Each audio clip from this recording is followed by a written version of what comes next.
tiens d'ailleurs la radio, essayons de la mettre en marche celle-ci, on va un peu voir ce qu'elle nous propose.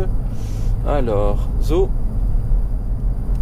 On ne sort pas encore un morceau des Gophosic, hein. Je sais que tu adores ce groupe.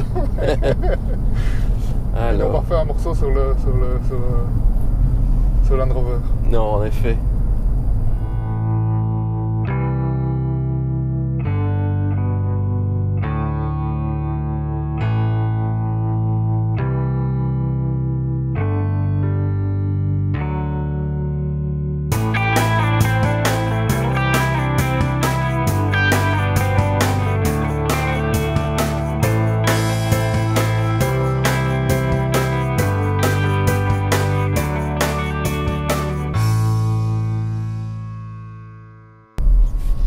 La boîte de vitesse, on retrouve la boîte de vitesse automatique bien connue, la ZF8. Oui.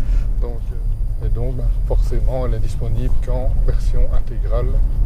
Une version intégrale qui propose plusieurs modes de conduite. Oui, comme toujours chez Land Rover, ils ont ce que moi j'appelle le Terrain Response, voilà, qui permet de s'adapter aux conditions rencontrées, à savoir que ce soit la boue, que ce soit le sable, que ce soit les conditions de route normale, que ce soit les conditions de franchissement. On a 4 positions qui font, on va dire, c'est quasiment une conduite autonome, j'exagère un petit peu, mais qui permettent, disons, à un novice, que nous sommes quand même, il faut quand même le dire comme elles sont, comme nous sommes, d'avoir justement une grande facilité au niveau de l'utilisation de cette voiture, puisque le véhicule va directement s'adapter et vous apporter une aide efficace à la conduite. C'est remarquable aussi, c'est au niveau du silence de route. Oui. Parce que c'est vrai que c'est une voiture très silencieuse qui peut aussi se muer en grande routière. Donc si tu dois faire des kilomètres, tu te retrouves quand même dans une grande routière confortable. Oui. Non, pas une voiture sportive. Non, sûrement pas. C'est pas la vocation. As-tu une idée du prix de cette voiture, telle qu'elle maintenant, celle-ci? De base déjà, le prix d'accès. Je ne sais pas, je dirais 65. Bien non, 51 700 € le prix d'accès. Écoute, voilà, c'est tout à fait, je dirais pour le type de produit, c'est tout à fait dans la norme et qui lui propose d'être ainsi très concurrentiel. On a essayé la dernière fois le Stelvio qui n'est pas très loin de ce prix-là, puisqu'on était dans les 45 000 – 46 000 € en version d'accès, donc oui, on n'est pas loin. C'est une autre proposition, il n'y a pas de comparaison à faire, mais voilà, on n'est pas très loin. Non, en termes de prix, effectivement. Maintenant, je dis toujours ne pas perdre de vue le différence de gabarit. Hein, oui, non, parce que celui-ci, je pense que c'est le plus gros véhicule 4x4, enfin 4x4 ou type SUV, dans la production, on va dire européenne, on va l'appeler comme cela. D'ailleurs, vous pourrez le remarquer, lorsqu'elle est en position normale, si vous devez avoir accès aux places arrière, ils ont carrément positionné une poignée qui nous permet, on va dire, de s'agripper pour pouvoir facile monter dedans. Parce que et lorsqu'elle est en position haute, là, pour ne pas avoir à faire appel à une escabelle, cette poignée est franchement la bienvenue. Ah, c'est clair. Petite astuce sympa, ils ont prévu, parce que c'est so British, c'est ce petit strapontin à l'arrière, qui est escamotable. Voilà. Escamotable électriquement. Électriquement, donc voilà, ça permet de s'y asseoir par exemple pour prendre le thé ou pour d'autres choses. Chausser ses bottes pour les chasseurs. Voilà, pour chausser ses bottes. Faire un pique-nique pour les familles. Voilà, faire un pique-nique éventuellement. Voilà. Comme toujours, Joe, dans les Land Rover, ils ont une particularité qui est d'avoir chaque siège avant a un accoudoir individuel et que tu peux régler, tu peux l'avoir dans une position plus haute. Voilà. Tu le resserres, donc tu peux éventuellement poser plus haut, plus bas, en plus bien sûr de l'immense accoudoir central qui nous sépare. Donc ça c'est toujours une particularité que moi j'ai eu l'une ou l'autre véhicule dans cette marque. Déjà il y a 10 ans, c'était déjà quelque chose qui était proposé dans les Land Rover. Donc ça c'est. Tu as vu que sur cette génération, donc le All New Discovery, le haillon était d'un seul tenant. Oui, c'est vrai que c'est un changement par rapport à la génération précédente. C'est que, il était en 2 parties, ici voilà. il est revenu en une partie. Il est revenu en une seule partie, avec ce qui remplaçait avant, comme on en a parlé tout à l'heure, ce qui remplaçait avant, disons, la petite partie basse qui s'escamotait pour pouvoir s'y asseoir ou y poser des objets, ils ont comblé cela par la petite tablette escamotable électriquement. Donc voilà, ils ont pensé à tout, de nouveau, pour garder l'ADN et pour conserver, on va dire, les habitudes parce qu'il y a des aficionados de la Discovery. Hein. Ouais, donc tu parlais on parlait du coffre, c'est vrai qu'on en a parlé tout à l'heure, mais on on est vraiment sur un coffre d'un grand volume, puisque là on est sur 1231 litres de volume de coffre en version 5 places. Oui. Et on va jusqu'à 2500 litres quand tout est rabattu. C'est énorme, hein. 2500 énorme. Litres. C'est impressionnant, je trouve ça vraiment fou. C'est vrai qu'on le disait tout à l'heure dans la famille, les 7 places, le travail pour celui qui a besoin de transporter du matériel ou des marchandises et autres, c'est vrai que là il a aussi de quoi venir. Plus bien possibilité de tracter une remorque, je crois jusqu'à 3,5 tonnes, un truc comme ça, donc c'est aussi quelque chose de... Oui, je dis même vu voilà, on en parlait, un prix d'accès qui est quand même maîtrisé, certains pourront peut-être même l'envisager comme utilitaire, hein, au sens premier du terme, en ayant, disons, le principe de tôler complètement l'arrière, de pouvoir tracter des remorques, de charger du matériel long, donc c'est vrai que c'est quand même assez utilisable, donc ça touche, c'est vrai que c'est un produit de niche, hein, soyons clairs, c'est un produit marginal, ça n'est pas du tout le SUV qui sera le plus vendu dans leur gamme, je le pense, mais voilà, il répond à une demande qui est évident de pouvoir offrir un baroudeur familial. Et de ce point de vue-là, je pense qu'ils sont les seuls à le proposer. Ouais. Par rapport à leur gamme, justement, la partie Range Rover va accueillir un nouveau venu. Oui. Donc oui, le V-Large, je sais. Oui, très beau produit, hein, ceci dit. En tout cas, pour ce que j'en ai vu, les vidéos, hein, les teasing, etc. Voilà, c'est vrai que ce véhicule, il est particulièrement réussi. Voilà. En tout cas, ils ont créé la surprise puisque ils l'ont annoncé. Et à partir du moment où il l'a annoncé, il était limite presque déjà possible de le commander. Ah oui, il est en vente et apparemment, voilà, il y en a déjà qui ont signé des bons de commande dans les concessions en Belgique. Je pense que c'est arrivé deuxième semestre de cette année, donc c'est cette année-ci. Oui, il sera déjà livrable au mois de septembre, en gros. Donc c'est très rapide. C'était quand même une surprise. Oui.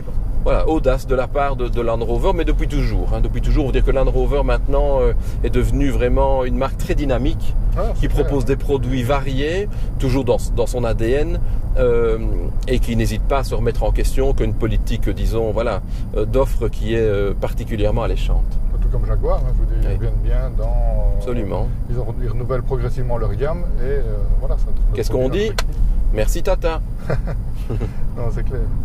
Donc voilà, bah oui, les capitaux indiens ont permis à la marque, disons, d'exploser, de se développer et d'offrir ainsi des produits qui sont... Maintenant, ils leur ont laissé le champ libre par rapport à la création de modèles, au design. Oui. Ça reste quand même une marque anglaise. Absolument. Financée par les Indiens, c'est clair, mais c'est pas... on est quand même sorti de l'ère Ford. Largement, où, oui. Voilà, c'était des économies où tu retrouvais, comme on l'avait dit, un Jaguar sur la plateforme d'une Mondeo. Oui, mais on sent que les ingénieurs ont carte blanche, hein, parce qu'ils se font plaisir. Ici, ben on en parle déjà. Voilà, ici les compteurs sont classiques. Pas d'affichage digital, alors qu'on a ici, on en parlait, une électronique embarquée qui est maximale. Ils ont conservé les compteurs. Ça se prête au modèle et à la clientèle, à mon avis, de ce type de véhicule.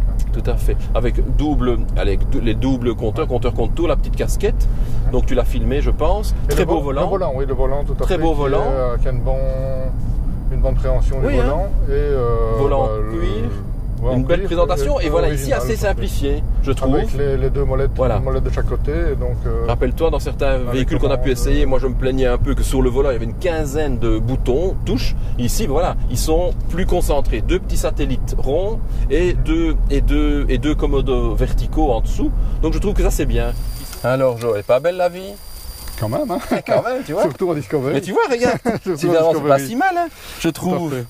Bon alors toi, quel est ton ressenti comme ça de ce véhicule? Tout d'abord, je veux dire qu'elle confirme ses qualités de franchisseur. On a vraiment pu le tester effectivement. Et puis moi, elle me surprend par son côté routier finalement. C'est quand même une grande routière qui peut être utilisée au quotidien, que ce soit... On revient à ça, mais pour le travail, puisqu'effectivement, on peut même en faire un utilitaire, que ce soit pour la famille, puisqu'on a cette place, si on a une grande famille ou qu'on doit véhiculer des amis, des enfants et autres.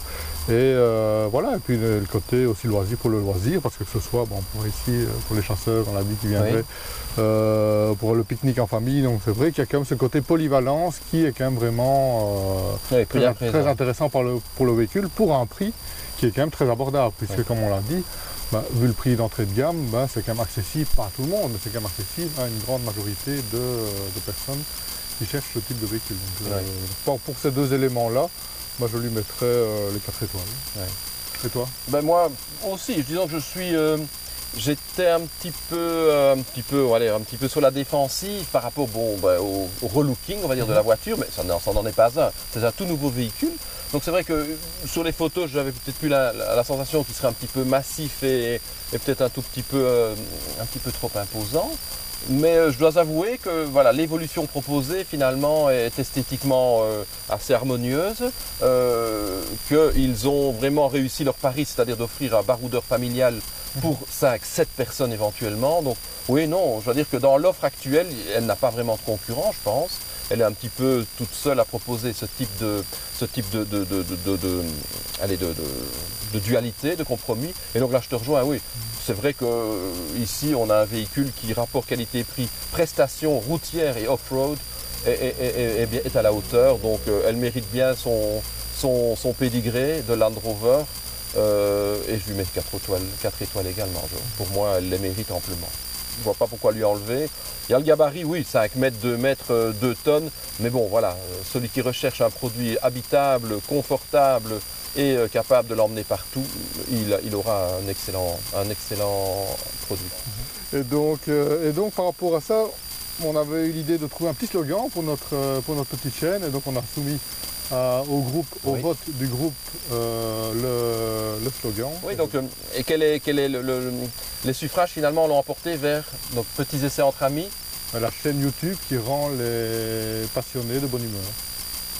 Ah ben voilà. Eh ben écoutez, on essaiera de... On va essayer de remettre un petit peu ce slogan dans nos futures vidéos, peut-être sous la forme d'une question. Qu'est-ce qui rend les passionnés auto de bonne humeur et les petits essais entre amis? Les petits essais entre amis, en tout cas, c'est notre philosophie, vous le savez, donc toujours de vous apporter simplement un quart d'heure, une demi-heure de détente en notre compagnie.